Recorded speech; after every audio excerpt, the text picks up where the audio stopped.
Hi friends, நான் உங்களின் நான். இன்றைக்கி நான் உங்ககிட்ட ஒரு விஷயத்தை பற்றி பேச போகிறேன். டெய்லி பேசுகிறது தான், சரி இன்றைக்கி ஏதாவது பேசலாம் அப்படின்னு சொல்லி தேடின்னு இருக்கும்போது வெற்றி தோல்வியை பற்றி பேசலாம்னு சொல்லி முடிவு பண்ணேன். இந்த வெற்றி தோல்வி நம்ம கையில் இருக்கான்னு பார்த்தீங்கன்னா கண்டிப்பாக கிடையாது. இது வெற்றிங்கிறது நம்மளால் எதுவுமே நிர்ணயிக்கவே முடியாது. ஏன்னா வெற்றியும் தோல்வியும் கடவுள் புறத்துலேருந்து தான் வருதுன்னு சொல்லி நிறைய விஷயங்களை நம்ம பார்க்கணும். அதில் குறிப்பாக நான் இன்றைக்கி என்னுடைய தமிழங்களே அதுதான் மென்ஷன் பண்ணியிருந்தேன். அர்ஜென்டினா, ஸ்பெயின் இந்த 2 பேருக்கும் நடந்த ஒரு முக்கியமான ஃபுட்பால் மேட்ச், அந்த வேர்ல்ட் கப் மேட்ச், இந்த உலகமே எதிர்பார்த்துருந்த ஒரு மேட்ச். அப்போது மோஸ்ட்லி பீப்புள்ஸ் அர்ஜென்டினா ஜெயிக்கணும்னு நினச்சாங்க. பட் அதுக்கு ஆப்போசிட்டாக ஸ்பெயின் ஜெயிச்சிருச்சு. சேம் அந்த மாதிரி இங்கே நம்ம நாட்டில் ஒரு பிரச்சனை இருக்குது. எல்லாரும் பேசியிருப்பாங்கன்னு நினைக்கிறேன். வெஸ்ட் பெங்காலில் மம்தா பானர்ஜி அவங்க ஜெயிப்பாங்கன்னு நினச்சாங்க. ஆனால் அசைக்கவே முடியாதுன்னு நினைக்கும் போது பிஜேபி அதை ஜெயித்தாங்க. தமிழ்நாட்டில் டிஎம்கே அசைக்கவே முடியாது, அவங்க தான் ஆட்சின்னு சொல்லி 100% அவங்க நம்பின்னு இருக்கும்போது யாருமே யூகிக்க முடியாத ஒரு வெற்றியை தாவைக்கா செஞ்சது. இந்த மாதிரி வெற்றியும் தோல்வியும் நம்ம கையில் இருக்குன்னு பார்த்தீங்கன்னா கண்டிப்பாக கிடையவே கிடையாது. இது இயற்கை தான் இது முடிவு பண்ணுது. அப்போது இதை எப்படி நம்ம பார்க்கறது? வெற்றி தோல்வி நம்மக்கிட்ட இல்லைன்னா அப்போ வெற்றியை நோக்கி நம்ம எதை தான் செய்ய முடியும் அப்படின்னு சொல்லி பார்க்கணும்.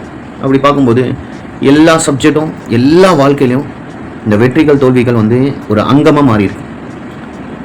அந்த விஷயத்தை அங்கமாக மாறியிருக்கு. எக்ஸாம்பிள், நம்ம ஸ்கூல் படிக்கும்போது நம்ம எழுதுகிற எக்ஸாம், அந்த எக்ஸாம் படிக்கும்போது நம்ம நினைப்போம் எப்படியாவது பாஸ் பண்ணிடணும் அப்படின்னு சொல்லி.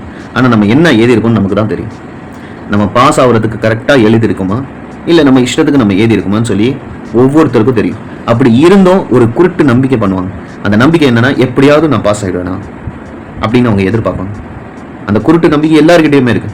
எப்படியாவது நான் பாஸ் ஆகிடுவேனா, நான் ஃபர்ஸ்ட் வந்துடுவேனா அப்படின்னு நினைப்பாங்க. ஆனால் அவங்க எழுதுன அந்த பேப்பரை எடுத்து அவங்களே பார்த்தீங்கன்னா அதுக்கான ஆன்சர் அவங்களுக்கு கிடைக்கும். ஒருத்தர் ஃபெயில் ஆகிட்டாருன்னா அந்த பேப்பரை எடுத்து பார்க்கும்போது அவருக்கு அந்த ஆன்சர் தெரியும். ஆமாம், நான் நிறைய தவறுகள் செஞ்சுருக்கேன்.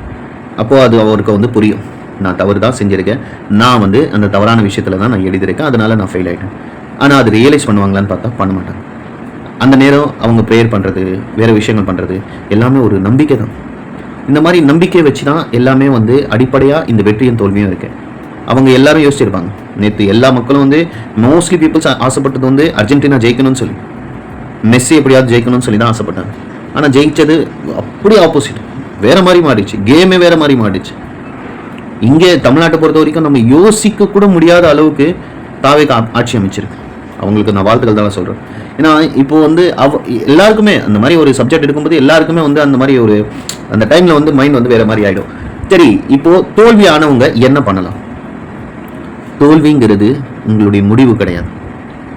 தோல்வி உங்களுடைய ஆரம்பம். நீங்கள் செஞ்ச தவறை நீங்கள் திருத்திக்கிறதுக்கு உங்களுக்கு கொடுக்குற ஒரு வாய்ப்பு.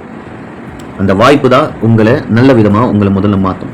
தோல்விங்கிறது ஒரு அனுபவம். எல்லாருக்குமே ஒரு அனுபவம் தேவைப்படுது. நம்ம எல்லாருக்குமே தவறுகள் செஞ்சாதான் அதுலேருந்து அந்த தவறுகள்லேருந்து மீள்றதுக்கு நமக்கு முயற்சி ஒன்று கிடைக்குது. ஓகே, அதுக்கு தவறு செய்யணும்ட்டு அந்த மாதிரி அர்த்தம் கிடையாது. தவறுகள் நம்மளை திருத்திக்கிறதுக்கு, நம்ம அறியாமல் நம்ம செய்யக்கூடிய தவறுகள், தெரிஞ்சு செய்யக்கூடிய தவறை பற்றி நான் பேசுகிறேன். நம்ம அறியாமல் நமக்கு நாமே செஞ்சுக்கிற தவறுகள். அந்த தவறு என்னன்னா ஒரு பாடம், ஒரு அனுபவம் தான். அந்த தவறு நமக்கு ஒரு அனுபவமாக மாறுது. அந்த அனுபவமாக மாறும்போது நம்ம என்ன பண்ணுறோம்னா அந்த தவறுலேருந்து மீண்டு வரதுக்கு முயற்சி பண்ணுறோம். நீங்கள் முயற்சி பண்ணாவே போதும். உங்களுடைய விஷயத்தை நீங்கள் அப்பாலஜைஸ் பண்ணாவே போதும். உங்கள் தவறு நீங்கள் உணர்ந்தால் போதும். அந்த தவறுகள் உங்களை நல்ல விதமாக மாற்றிடும். சரி, இப்போ நம்ம டாபிக் வரலாம். வெற்றி தோல்வியும் நம்ம கையில் இல்லை அப்படின்னு சொன்னோம். கண்டிப்பாக எந்த ஒரு வெற்றியும் தோல்வியும் நம்ம கையில் எப்போவுமே நிர்ணயிக்க போகிறது இல்லை. இது இயற்கை தான் முடிவு பண்ணும். அந்த இயற்கை தான் பேசும். அந்த இயற்கை தான் சொல்லும். அந்த இயற்கை தான் நம்மளை வழி நடத்தும்.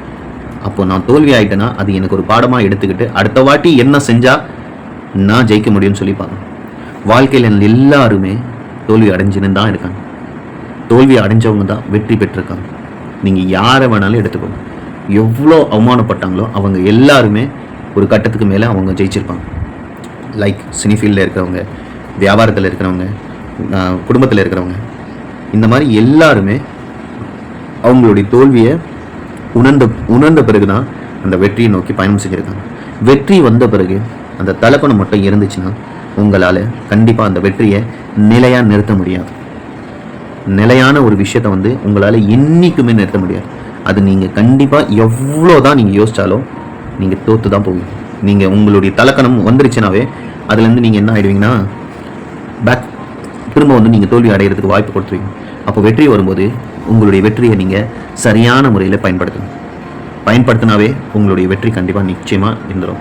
அந்த வெற்றிக்கு அங்கமே உங்களுடைய வார்த்தைகள், உங்களுடைய செயல்கள், உங்களுடைய எண்ணங்கள், நீங்கள் எடுத்து வைக்கக்கூடிய அந்த பாதை, அந்த பாதம், இது எல்லாமே தான் ஒருத்தருடைய வெற்றியை பற்றி தீர்மானிக்கிறதுக்கு நம்ம இந்தந்த விஷயத்தை எல்லாமே நம்ம வந்து தெரிஞ்சுக்கணும். அதே நேரத்தில் நம்ம பட்ட அவமானங்கள், அந்த அவமானம் தான் உங்களை வந்து திரும்ப வந்து அவமானப்படாமல் இருக்கிறதுக்கு பாதுகாக்குது. அப்போ நீங்கள் புரிஞ்சு அதை செயல்படுத்த பாருங்கள். தமிழில் நான் ஒரு விஷயத்தை போட்டதுனால இதை தான் பேச போகிறேன் இல்லை, இது எனக்குள்ளே இருக்கிற வலியை பற்றி தான் நான் பேசுகிறேன். நான் ஆசைப்பட்டது கூட நடக்கலை. நேற்று மேட்ச்சில் நான் ஆசைப்பட்டது ஒன்று, நடந்தது ஒன்று. அப்போது நான் வந்து அதனுடைய பெயின் வந்து கொஞ்சம் இருந்துச்சு. அந்த மாதிரி எல்லாருக்குமே பெயின் இருக்குது, எல்லாருக்குமே விஷயங்கள் இருக்குது. அந்த விஷயங்கள்லேருந்து சரியான முறையில் சரியான இடத்துல நீங்கள் பயன்படுத்தினாவே போதும். மேபி நீங்களும் சரி நானும் சரி சக்ஸஸ் ஆகிறதுக்கு ஒரு வாய்ப்பு இருக்குது. நெக்ஸ்ட் ஒன், இந்த மாதிரி ஒரு விஷயம் உங்களுக்கு வந்த போது, நீங்கள் வெற்றி அடையும் போது நீங்கள் சரியான முறையில் இருக்க பாருங்கள். இருந்தாவே போதும். நல்லது செய்யுங்க, நல்லதே நடக்கும். இது சும்மா நான் போகிற போக்கில் சொல்கிற விஷயம் கிடையாது. நல்லது பண்ணுறதுக்கு நம்ம முயற்சி பண்ணணும்னு சொல்லி தான் இந்த வார்த்தையை நான் உங்ககிட்ட எடுத்து வைக்கிறேன். நம்ம ஒவ்வொருத்தரும் ஒரு தோழமையாக மாறணும். நமக்குள்ளே இருக்கிற எல்லா பிரச்சனையும் நம்ம மாற்றணும். அந்த மாற்றுறதுக்கு முயற்சி பண்ணணும். எல்லாருமே ஒன்றா சேர்ந்து அதுக்கு பயணம் செய்யணும். நேற்று பேசும்போது ஒரு எமோஷனலான சில வார்த்தைகளை பேசுகிறேன். அந்த வார்த்தையை நான் திரும்ப மாற்றிக்கிறதுக்கு முயற்சி பண்ணுறேன். ஏன்னா என்னுடைய வலிகளை தான் நான் பேசுகிறேன். அந்த வலி தான் என்னை வந்து அந்த மாதிரி ஒரு விஷயத்தை பேச வச்சிருந்தேன். எல்லாருமே வந்து இஷ்டத்துக்கு நாங்கள் அவங்களுக்கு சப்போர்ட் பண்ணும்போது அவங்கள நம்ம திருப்பி அடிக்கும்போது அந்த வலி வந்து அதிகமாக இருக்குது. குடும்பத்துலேயும் சரி, மக்களிடத்துலையும் சரி, எல்லா இடத்துலையுமே நல்லபடியாக இருக்கிறதுக்கு நீங்கள் முயற்சி பண்ணுங்கள். அது கண்டிப்பாக உங்களையும் சரி என்னையும் சரி நல்ல விதமாக மாற்றும். இதை நான் நம்புகிறேன், நீங்களும் நம்புவீங்கன்னு நினைக்கிறேன். வெற்றி நிச்சயம். வெற்றி நம்மளை நோக்கி வரும். தோல்வியை பார்த்து பயப்படாமல் நல்லது செய்கிறதுக்கு வெற்றியை நோக்கி போனாவே நம்மளுடைய பாதை சக்ஸஸ் ஆகிடும் நான் நினைக்கிறேன்.